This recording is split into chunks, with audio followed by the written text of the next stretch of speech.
എല്ലാവർക്കും നമസ്കാരം. Dominic and the ladies purse എന്ന മമ്മൂട്ടി കമ്പനി നിർമ്മിക്കുന്ന സിനിമ കണ്ടു. ഞാനൊരു ബോംബ് പ്രതീക്ഷിച്ചാട്ടോ പോയത്.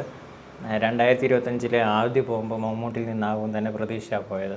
കാരണം അതിൻ്റെ ട്രെയിലർ ഒട്ടും പ്രോമിസിങ് ഇല്ലായിരുന്നു.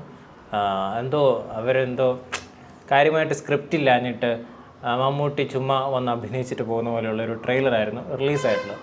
അപ്പോൾ ഞാൻ തീരെ പ്രതീക്ഷയില്ലാണ്ട് അത്യാവശ്യം നല്ല രീതിയിൽ ഫുഡുകളൊക്കെ വാങ്ങിച്ച് പടം മോശമായാലും നന്നായിട്ട് ഫുഡൊക്കെ കഴിച്ചിരുന്ന് കാണാമെന്നൊക്കെ വിചാരിച്ച് പോയി കണ്ടു തുടങ്ങി. ഓപ്പണിങ് സീന് മമ്മൂട്ടി വന്ന ആ ഒരു സീനിൽ ഞാൻ ഞെട്ടി. എന്ന് വെച്ച് കഴിഞ്ഞാൽ ഭയങ്കര ചാമാണ് മമ്മൂട്ടിയെ കാണാൻ ഭയങ്കര രസമായിട്ടുണ്ടായിരുന്നു സ്ക്രീനിൽ.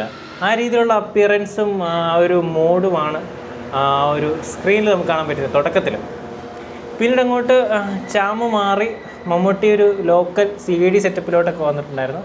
കുറേയധികം കുറുമ്പുള്ള കുറേയധികം തമാശകളൊക്കെ വന്നു. സിദ്ദീഖ് അങ്ങനെ കുറേ കോമഡി പരിപാടികളൊക്കെ വർക്കൗട്ടായി. വലിയ കുഴപ്പമില്ലാണ്ട് വളരെ താഴ്ന്നു പോകുന്ന ഒരു സ്ക്രിപ്റ്റ്. എന്ന് വെച്ച് കഴിഞ്ഞാൽ നിരത്തൂടെ പോകുന്ന, അതായത് വലിയ പിരങ്കിയും ബോംബും ഇടാണ്ട് വലിയ ക്രൈമും കാണിക്കാണ്ടൊക്കെ വളരെ സട്ടിലായിട്ട് പോകുന്ന ഒരു കുഞ്ഞി സിനിമ എന്ന രീതിയിൽ ഞാൻ ഇതിൻ്റെ ഫസ്റ്റ് ഹാഫ് കണ്ടു. നിങ്ങൾ കാര്യമായിട്ട് ഈ സിനിമ പ്രൊമോട്ട് ചെയ്യാത്തതിൻ്റെ കാരണം, അതായത് മമ്മൂട്ടി കമ്പനിയുടെ സിനിമയായിട്ട് ഇതും വലിയ ഇൻ്റർവ്യൂസ് കൊടുത്ത് അല്ലെങ്കിൽ ഒരുപാട് പോസ്റ്റേഴ്സ് അടിച്ച് തിയേറ്റർ വിസിറ്റുകൾ അല്ലെങ്കിൽ അങ്ങനത്തെ പരിപാടിയില്ലേ, മാൾ വിസിറ്റുകളൊക്കെ നടത്തി ഇത് അനൗൺസ് ചെയ്യാത്തതിൻ്റെ ഒരു കാരണം എന്താണെന്ന് മനസ്സിലായത് ആ ഒരു സിനിമ കണ്ടപ്പോഴാണ്. വലിയ സംഭവമായിട്ടൊന്നും ഇതിൻ്റെ അകത്ത് ചെയ്തിട്ടില്ല ഫസ്റ്റ് ഹാഫിൽ.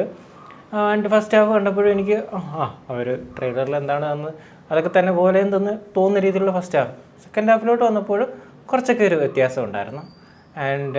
അന്വേഷണം മുറുകുമ്പോൾ നമ്മൾ ചെറുതായിട്ടൊന്ന് മുറുകി തുടങ്ങിയിട്ടുണ്ടായിരുന്നു. രസമുണ്ടായിരുന്നു. ഓരോ ലീഡ്സ് കണ്ടുപിടിക്കുന്നതും അതിനനുസരിച്ച് മമ്മൂട്ടിയുടെ ക്യാരക്ടർ മാറുന്നതും ഗൂഗിൾ സുരേഷുമായിട്ടുള്ളൊരു ആ കോമ്പിനേഷൻ പരിപാടിയൊക്കെ വർക്കൗട്ടായിട്ടുണ്ട്.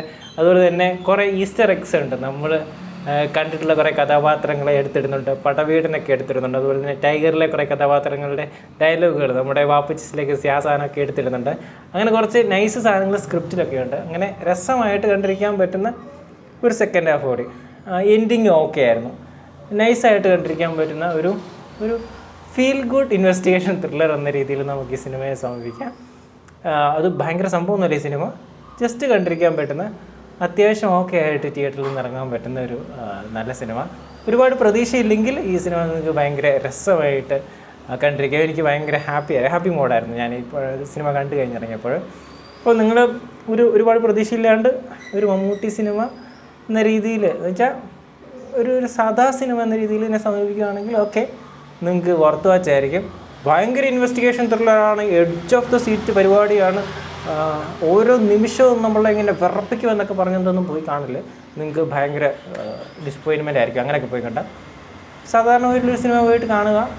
മമ്മൂട്ടി ഈ വർഷം ഏതായാലും തുടക്കത്തിലെ ബോംബൊന്നും പൊട്ടിച്ചില്ല. മമ്മൂട്ടി കമ്പനിയുടെ ആ ഒരു സക്സസ് പരിപാടി കണ്ടിന്യൂ ചെയ്യാണ്. ഭയങ്കര സന്തോഷം. മമ്മൂട്ടി ഇനിയും അടിപൊളി കഥാപാത്രങ്ങളുമായിട്ട് വരട്ടെ. കൂടെ മോഹൻലാലിൻ്റെ പടമുണ്ട് അടുത്ത ആഴ്ച. സോ മോഹൻലാലിൻ്റെ പടത്തിനായിട്ട് വെയിറ്റിംഗ്. അതും ഇതുപോലെ തന്നെ ഇതിലും മികച്ചതാവട്ടെ എന്ന് തന്നെ നമ്മൾ ആശംസിക്കുന്നു. ഓക്കെ, സോ അടുത്തൊരു വീഡിയോ കാണുന്നവരും വരെ